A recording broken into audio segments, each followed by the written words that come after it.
our partner Vatsal Bavishi deep dive with three industry leaders, Sandeep Jayarama from Perfios, Bhavesh Keswani from OfBusiness, and Amit Jain from Deloitte to understand what truly goes on inside the mind of a strategic buyer and what drives acquisition decisions.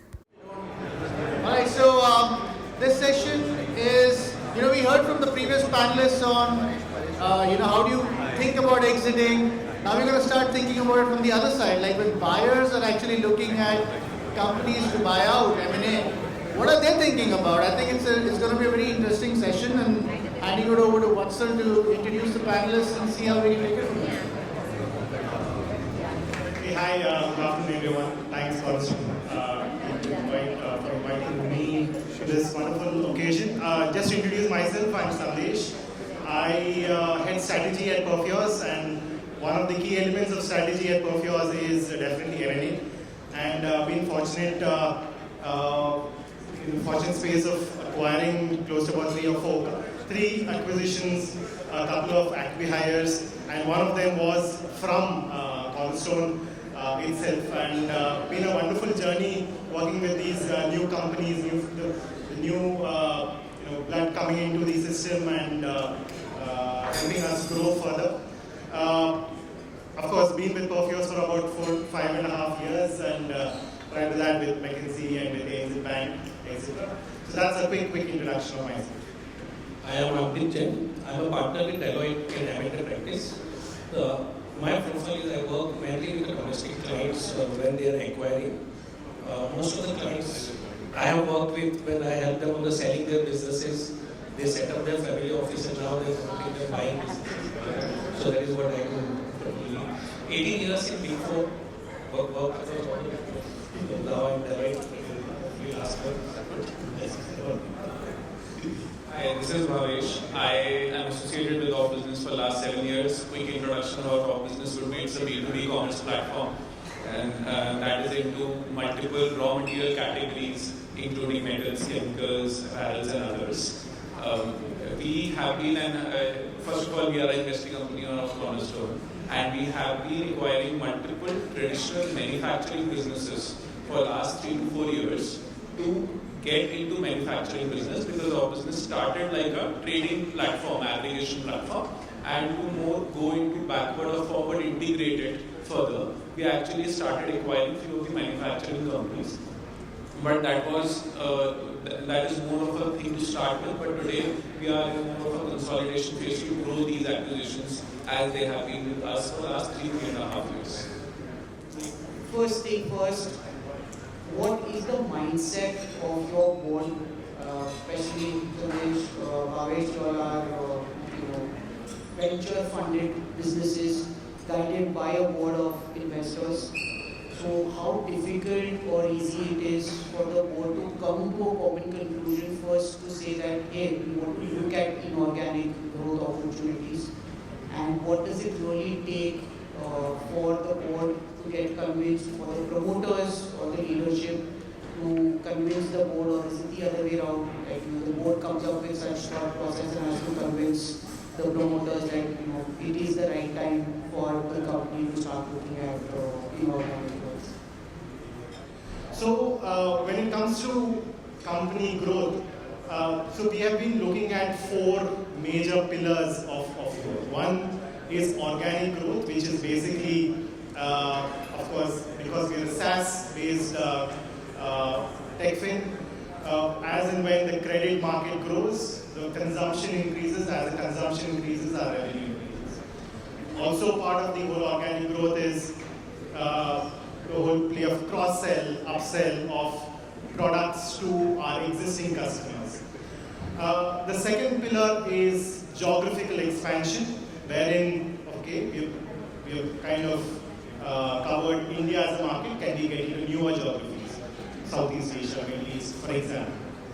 Third pillar of growth is essentially innovation, new products, so that we can, again, try to disrupt the market in newer segments. Of course, in the area that we specialize, which is basically lending and banking technology. And fourth area of growth is diversification into newer segments. using technology that we already have. So for example, we have chosen insurance, wherein similar kind of technology can actually disrupt the whole underwriting process. So when we have these growth levers defined already in our mindset, how do we go fast? Because now it is a company that is having a lot of investors on the board and they're asking for continuous growth. And I think acquisitions or inorganic becomes the support for most of these pillars that we have kind of set. So when it comes to acquisition, so why do we look at acquisition? One is of course for bringing in synergies. For example, we cover the entire lending life cycle right now. So right from onboarding a customer, KYC verification, financial verification, underwriting, dispersal, collections, all of that. The reason why we have been able to expand to all of these segments in the last 3 years is because of acquisition. So we acquired a company called Karza, which kind of was the leader in the digital verification space segment, and it brought us a good capability for which we can offer to our existing customers, saying that we use these 150 odd APIs for ID verification, address verification, and all those. So that was a fantastic acquisition, worked out really well for us. In the last 3 years, again, because of the pace in which we are going, we identified collections as an area, debt collection. Once you lend, how do you collect it back? That was an area of white space that we had, and fortunately there was a wonderful company which was with Cornerstone called Nirvana, and we were fortunate to acquire them as well. Now it's given us the firepower to get into the collection segment as well. Similarly, in the fraud risk management, that was a weak spot, and now through an acquisition, we've got that capability as well. So the intention of all of our acquisitions has been to, of course, synergy, the kind of synergy it brings in. Also from a diversification point of view, when we get in new segment. So for example, we have a very strong product in insurance, but we couldn't sell because we don't have customers in the insurance segment. So can we acquire a company which already has insurance customers? So that is where our fourth acquisition was, which is IHX. Amazing company, has 9 of the top 10 insurers as a customer, 40% of India's health claims today, which is a pre-approved health claims, goes through this platform. So there was amazing synergy there as well from the expansion into our alternate segments. So these are some of the areas, of course, we have looked into. But of course, along with this, technology plays a big role. What kind of technology they have?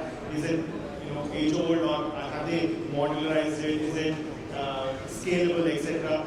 The team plays a major role. Is it a great team? What is the culture that team has? So we've actually rejected a lot of companies with great business ideas, amazing synergy, but the team, the founders, the wavelength absolutely did not match. So yeah, I mean, these are some of the areas which we had considered as the pillar point for us for aiming towards all these acquisitions that As I said in the beginning, for us at OfBusiness, we had reached, and very similar story as it has just been told to you. So we reached a particular scale, and actually maybe just go back, let's go step back and say that for any company, after reaching a particular scale, a particular profitability, or maybe a particular return on capital, because these three things are the pillars for every to measure any business. Once you reach that, there is always a scope to actually ensure that, or maybe to check and realize ourselves that are we in the first quartile of our industry or not. But when we were doing aggregation from our platform, we used to buy and sell. It was an asset-light model. It had very limited inventory, very limited working capital days. It was a back-to-back aggregation model, and hence it automatically had very less or thin line margins, which I am talking about is 1.5% EBITDA, but at a scale of 7,000-8,000 crores of revenue as well. So after reaching to that level, after being profitable for 5 years and very early in your journey of inception, we said that where are we going, and do we just need to be at these wafer thin margins, or are there any scope to actually ensure that we go backward or forward within the same ecosystem by expanding it? So that's where the acquisitions came into play. But actually, before acquisitions, that's where manufacturing came into play. And if you will look at any large company, right? How was Reliance started? How was Tata Sons started? Everyone was started just from trading. And let's look at the platforms today. Let's look at Blinkit, Swiggy, Amazon. Everyone is launching their own brands. Everyone is having their own private labels. So we said that maybe we should also have something, because in B2B there is no one doing that.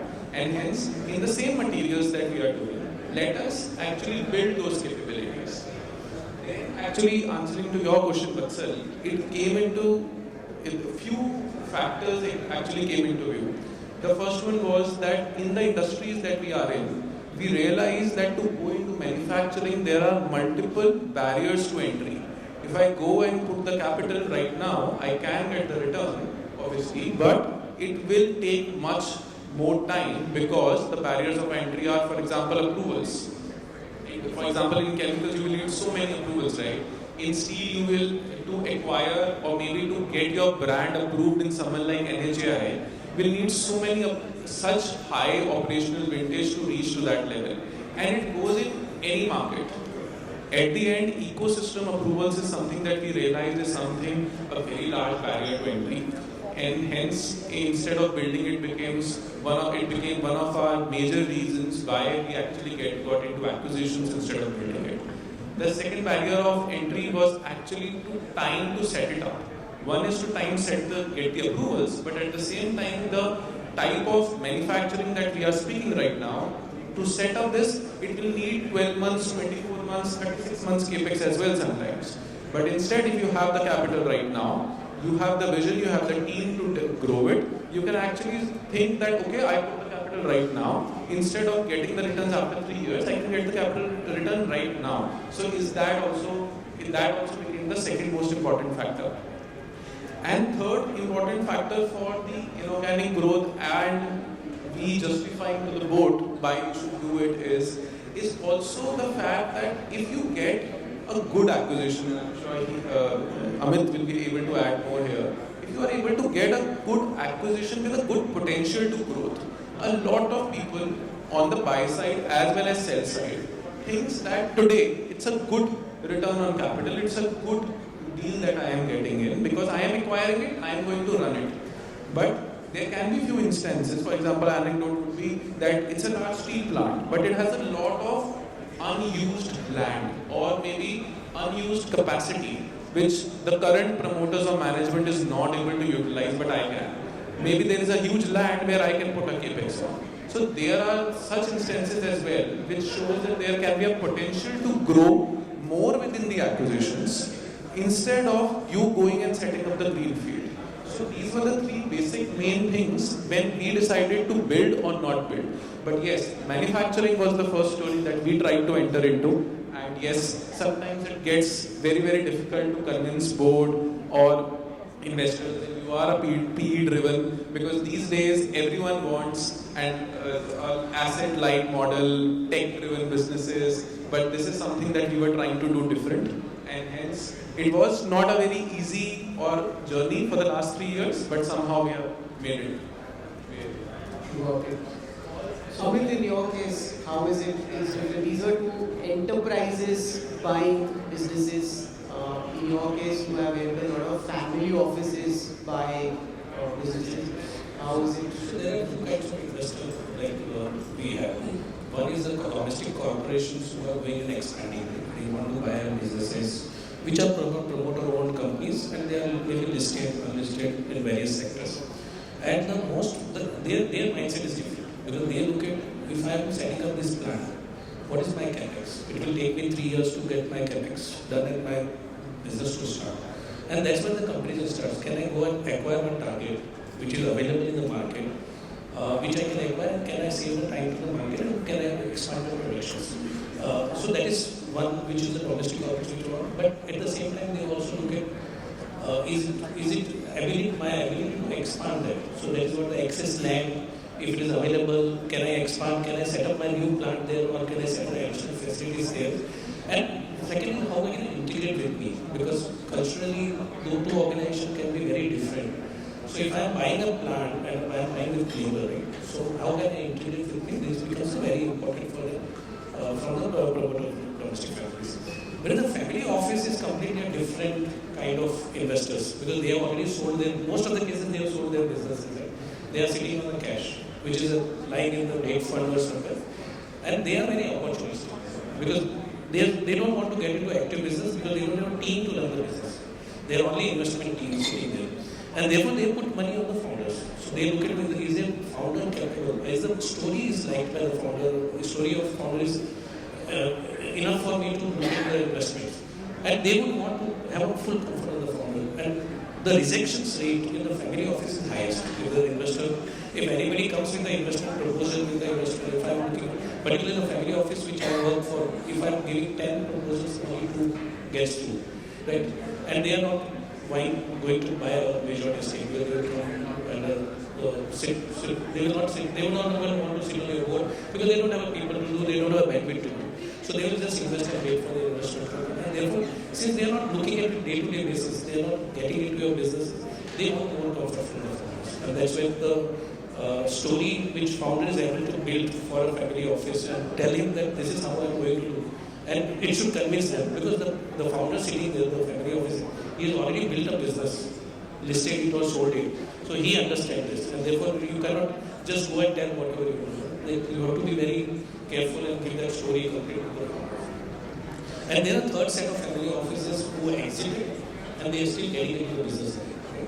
So then which we have seen is that most of the cases they want stressed assets.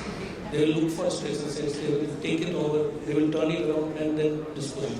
So these are the three kind of set of investors we see, and their mindset is very different, because no teams, they want team, they want business which they are going to acquire fully, they want the teams to come with them, and they want to have a comfort with them. It's not the money, but the team has to be involved. And the founder has to make the story very clear to any family office investor.